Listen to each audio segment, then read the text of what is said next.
Hello, everyone. That was a very long introduction. Hello, everyone. My name is Jaybird, and welcome back to the sad story of Emmeline Burns. I am a changed woman. Today, something interesting happened, but I don't want to talk about it. This is a family-friendly channel, after all, right, guys? Totally family-friendly. I follow her, curious yet cautious, as she leads me behind the church, where the trees are thicker and there are even more graves.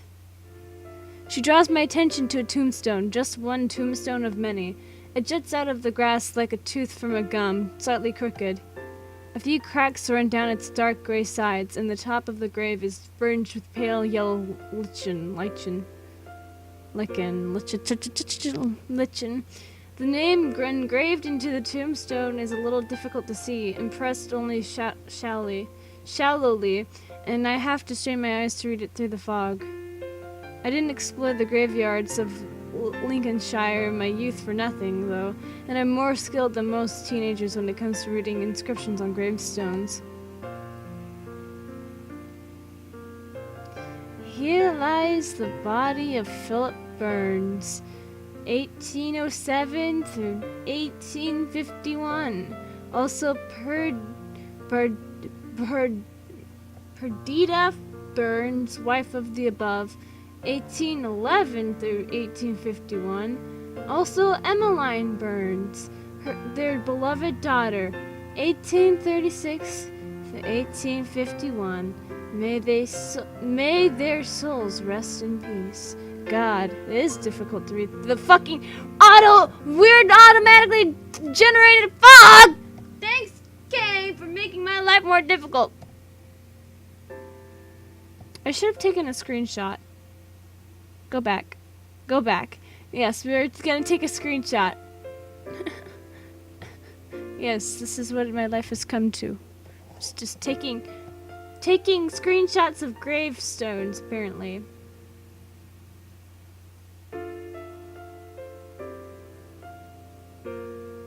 You know, I wish they had made it look like it was actually in this stone. You know, this text. Because you can totally tell it's just superimposed upon the grave. It would have been cooler if they actually made it look like it was part of the grave instead of just, slapped on top of it, you know? That's just me.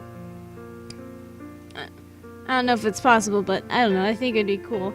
I shift suddenly uncomfortable. Graveyards don't usually make me uncomfortable, but there's something about this tombstone that strikes a discordant note within me. Something here just isn't right. They all died in the same year. No shit, Sherlock! God. They did indeed. All on the same day, too. I turn away from the grave, the final remnant of the unfortunate Burns family, and bite my lower lip. When I next speak, my voice is barely a whisper, even quieter than the wind. How do you know that? It's just a story. I already told you that.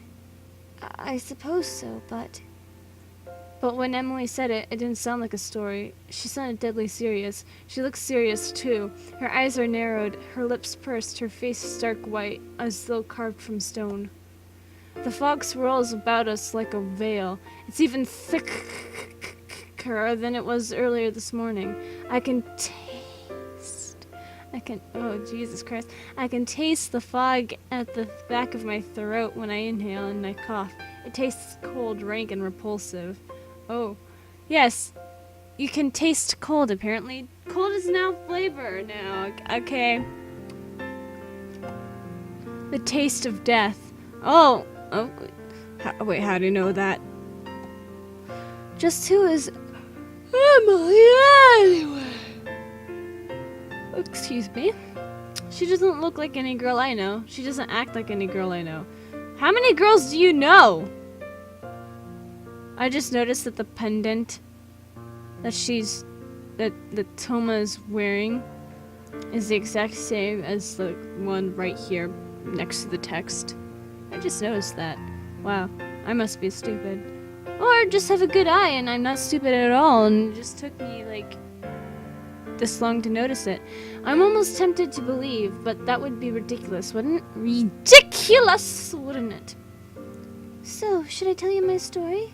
I must warn you, though it is rather dour. Then again, given our setting, what other kind of story could it be?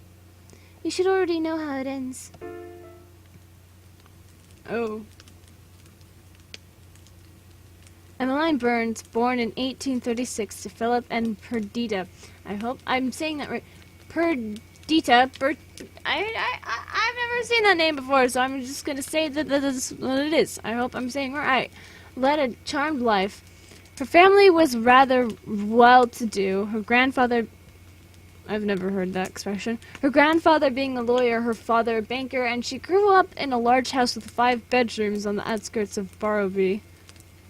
Given her father's profession, he was often away in London on business, but this did not upset Emmeline. She was old enough to understand that her father needed to work so they could afford her nice house, and her fine clothes, and the ribbons she wore in her hair, so she did not complain. Though she did not see her father for months at a time, when he returned home it was always with a present for Emmeline, and a kiss on her cheek, and it was as though he had never been away at all. Philip was a kind man, though he may not have been a paragon of manly virtues. He's the runt of the litter. If he were a pig, he would have drowned in the well. We would have drowned him in a well. Grandmother Patience always griped. He was not naturally predisposed to the world of financing, but he did have a good head on his shoulders, and he was relatively intelligent. Not even Grandmother Patience could deny that. It was through his quick wits, rather than his magnetic charisma, of which he was sorely lacking, that Philip had been able to expand upon the Burns family's fortune, as he had invested a good deal of their money into the stock market. Emmeline really did love her father, despite his lack of presence in her life, or maybe because of it. They do say, after all, that absence makes makes the heart grow fonder. Even when Philip was not at home, Emmeline had a great deal to be busy herself with, and she was never bored or lonely. She would help her mother with her embroidery, or exchange idle gossip with the servants, or go for long walks about the countryside, eating blackberries from the hedgerows, and snagging her dress on brambles. Emmeline's long-suffering governess, Helena Warren, certainly had her hands full when it came to disciplining her rowdy pupil. Though Emmeline was not unintelligent, she had been born with the disposition of a sea captain or a polar explorer, and she was physically incapable of sitting still for 5 minutes. That is, unless she was with Cornelia Linton. Emmeline and Cornelia had known one another since they were both babies, and they were almost inseparable. They spent most of their waking hours together, sitting by the lakeside in the Lintons' private estate. They would stare out across the untroubled waters, which carried along with it lily pads, reeds, and fish with shimmering scales, and they would talk, sipping raspberry lemonade. Why don't they say the P in raspberry?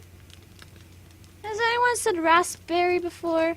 Because why would they have a P in raspberry if it's not pronounced? Unless it's like subtly pronounced, like raspberry. But I don't know. Anyways, I'm not gonna... Someone should just... You know what? I should just start spelling raspberry without the P, but like replace the P with like, not a quotation mark, but I forgot... I'm an idiot. I forgot what the fucking... Like,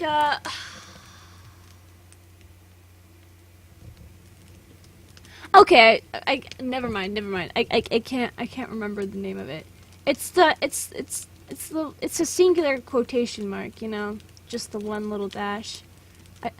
I'm sorry. I'm having a really stupid moment right now. Anyways, everyone in Burrowby knew that the lake in the Lintons estate belonged to Cornelia and Emmeline. They had claimed it through the countless hours they had whiled away at those grassy banks, feeding the fish and dipping their bare toes into the water. The lake was their private land, a secret garden everyone knew of, but no one would intrude upon. And so it was that Emmeline and Cornelia spent the summer months together, basking under the sunshine. Cute. Oh my god! Oh my god! This is so cute, guys. She's so pretty. I'm talking about Cornelia. I love that name. I think Cornelia is a really pretty name. But that's just me, you know? It's just me. I should give Cornelia the Emmeline voice. You know, I like my tea like I like my women. Sweet. And without a tea bag in it. I don't... Okay, never mind. I was going for there, and I'm sorry I keep yawning. I'm just recording this later. Anyways. So, how is your embroidery coming along? Cornelia pouted, giving Emmeline a light shove in the shoulder. Oh, please, do not ask me about my embroidery. You know better than anyone how dreadful I am at it. I have no eye hand. The new product by Apple. I have no eye-hand coordination whatsoever. Emmeline giggled, returning Cornelia's shove with one of her own. I do not understand how you can be that terrible at sewing. Nellie, it is hardly a silence. Hardly a science. It is hardly a science. It may be simple for you, but it is not so for me. Engaging in an activity I have no talent for is incredibly disheartening, and I keep poking myself with the needle. You'll get used to it eventually. Oh, let me see. Ooh, let me see. What? No! Baka? I'm just kidding. Cornelia's pout deepened, and she held her hands behind her back, attempting to hide them. Why do you want to see my hands anyway? Do you want to gloat? Me? Gloat? I would never! I just want to see the wounds that have been dealt to you despite your best efforts, my dear Cornelia, so I may applaud you for your bravery. Forgive me for being so cynical, but I suspect you may be making fun of me. Of course I will forgive you. You cannot help your cynicism, given your father's fancies. Father fancies himself as a philosopher. It must run in your family. Indeed he does. Our library is full of Hegel and Kant, though I doubt he understands it. Mother says he just wants to show off at dinner parties. How is he able to show off if he cannot understand the material he speaks of? It is nothing more than bluster. Mother says pretense is one of the key traits a man must possess if he wishes to be successful in this world. My father is an earnest man. He could not lie if his life depended on it, especially not about philosophy. And that is why my mother worries about you, Emmeline. She has said as much before. She need not concern herself with my family. We may not be as rich as you, but what we lack in wealth we make up for with raw talent. Are you saying I have no talent? I am offended! I am saying it is somewhat sad that a 14-year-old girl such as yourself still cannot sew a single comforter. Hey! I feel like I sound like that one girl from Dingo Pictures. You know, the one, like as usual. Yeah. God damn it. Fucking Phaelus is fucked me up. I love Phaelus so much. I love it. I love his channel. Oh my god, I love all of his like cartoon. I love all of his cartoon reviews. They're just the greatest. If you haven't seen Phaelus, or Phelan Porteous, that's what his YouTube name is. And yes, it's pronounced Porteous. I'm pretty sure I'm pronouncing it right. And it looks like Porteous, but it's Porteous, I guess. You guys gotta watch it, okay? Go watch like The video, Dingo pictures Lion and the King, or it goes by something else too, I guess. But yeah, go watch it. Do it. You'll love it. But anyways, hey! Sorry, I had to get that out of the way. I'm sorry. Okay, just let me just fangirl, okay, for a second. Cornelia, who had let her guard slip as she pondered her father's ill-fated attempts to ingratiate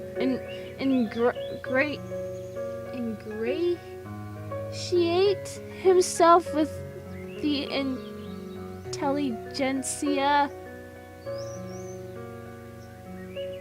What? Is that a word? Are these words? Oh, okay. Of the age, tried to obscure her hands behind her back once more, but it was already too late. What are you doing, Emmy? Oh, this is cute. Oh, look at that.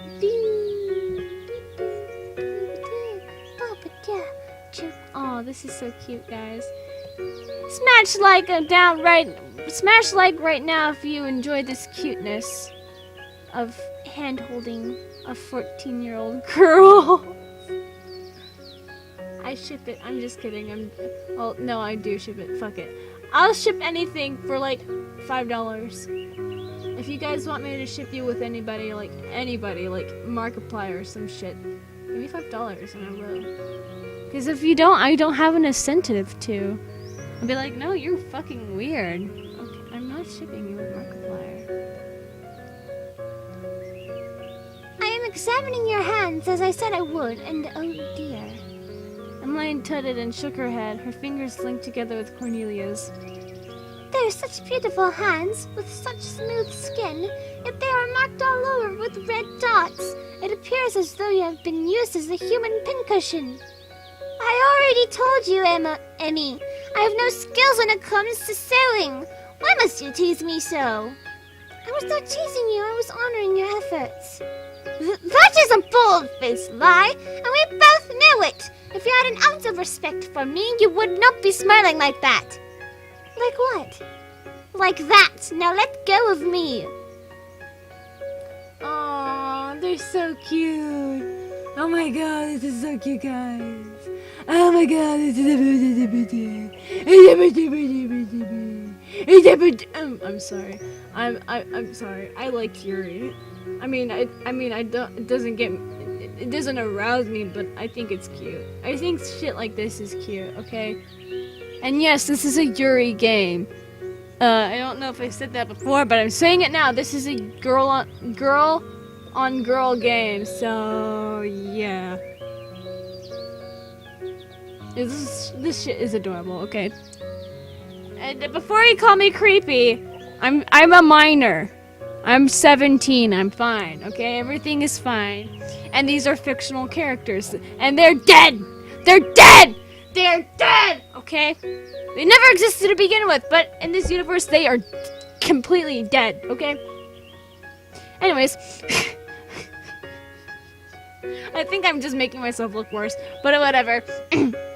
But Emmeline did not. Instead, she continued to stand there, skirts fluttering about her legs, attempting to peer into Cornelia's grumpy little face with undisguised amusement. Emmy, I told you to let go. Why do you never listen to me?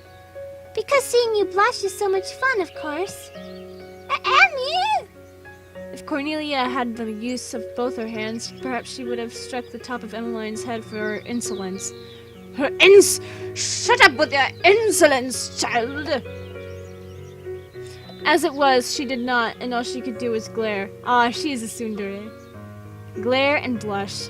Cornelia blushed a lot. That was one of the downsides of having such fair skin. That, and when she poked herself with the sewing needle, as she was so prone to doing, the red welts that resulted stood out sharply, starkly against her milky complexion. Oh, I know that. I know that feel. I have really pale skin. I think I have like... Yeah, I have really pale skin, so I get that completely. I like seeing the I know this is gonna sound fucking weird, but I like seeing the contrast of red against my skin because it makes my skin look even more whiter. And I just like having pale skin. When I was growing up, my mom was like, "Oh, you should get a tan." I'm like, "No, I don't want a tan." And she always was like, "Oh, you need to get a tan." And she would kind of like, bully me. Well, not really bully me, but she would criticize me for not wanting to get a tan or something. And I never got a tan. And then when I got older, she's like, "Oh yeah, I don't care." She's like, "Oh yeah, I don't care that you don't want to get tan." I'm like, "Okay." It's funny too because like I also remember like when I was younger, I'm like, "Mom, can I be a goth?" She's like, "No, you will never be goth." And then I get older, it's like most of my wardrobe is completely black clothing. I say most because I still have colorful clothes, but I have a lot of black clothing. So I think it's just funny how she just completely changed her tune. It's so weird. Why are you acting so coy, Nellie? I know you enjoy my company, really. Be that as it may, you are behaving rather childishly right now. You're both children! And I have no desire to indulge your whims. Honestly, did people really talk like this? That's the thing. Did people really talk like this, in the 1800s and stuff? Did people really talk like this? I mean, I don't know. It's just so weird. Especially 14-year-old girls. I'm not saying that it's not true. I'm just like, whenever it comes to stuff like this, I'm always like, did they really talk like that though? I don't know why that's so hard for me to believe, but it's like the language they're using is so, flowery, I guess, more eloquent and stuff. And I mean, you can use eloquent language all you want, but like, to talk like that all the time? I mean, I guess it makes sense if that's just like, all the just the words that they use. That's the only words that they could use and stuff, but like still, I don't know. Then again, we wouldn't have nice poetry to look at if they didn't have flowery, eloquent language, so yeah. Anyways, I like how I have to keep breaking into rants. Oh my god, this is already 22 minutes long. I need to hurry this shit up. Okay, I'm sorry. Honestly, even if those whims are your own as well, Cornelia let her head hang, her face turning just a shade darker. This was not the first time that the two girls had held hands. They had been friends ever since they were small, and they were not unfamiliar with the sensation of the other's skin. Okay. In fact, they were more well-versed on one another's bodies than one might have expected. Okay. Though their mothers would have scolded them for the unladylike manner with which they comported themselves. I've never heard that word before. When left alone by the lakeside, they would have been scandalized to learn of the other, more intimate actions that had taken place between the two girls. Ooh. It had only been a month or so ago when, drunk on the lazy heat of the encroaching summer, the two girls had slowly lackadaisically. What? These words are just getting more and more weird by the second. Shared the first kiss, not a kiss on the cheek or the temple, as they had done during their babyhood, but a true kiss typically shared between adults of the opposite sex. Neither of them knew who had instigated the kiss or why they had lingered for so long in such a manner, their lips pressed together, but both agreed after the fact that they had liked it. It had just felt right. Aw, those cute little lesbians, As such, without giving these moments of intimacy too much thought, the girls had continued to display their affection for one another in such a manner all through the summer of 1851. It may have been uncommon for two women to exchange such kisses and caresses, but what of it? Why should they not kiss one another if they wanted to? The lakeside was their own private haunt, their secret garden, and nothing could intrude upon them there, not even so-called common decency. That was another question. Why should it be indecent? Emmeline did not understand. She loved Cornelia, and Cornelia loved her. And was that not enough? Even if it was not enough for the rest of the world, it was more than enough for her. Aww. Cute. You know, you really are beautiful. Aww. Okay, enough of this lesbian shit for today. Okay? I have other shit to do. Not really, but probably I will figure out my life. Okay, that's the shit that I need to do. I need to figure out my life and what I'm gonna be doing with the rest of my life. I have a busy weekend this weekend. I have to, I'm gonna have to record some videos ahead of time. Just letting you know. But anyways, that being said, if you guys enjoyed this episode of The Sad Story of Emmeline Burns, and you would like to see more of this game, then leave a like down below, leave a comment down below. Share it with your friends, subscribe if you haven't, ring that notification bell, and remember, die safely. Bye-bye!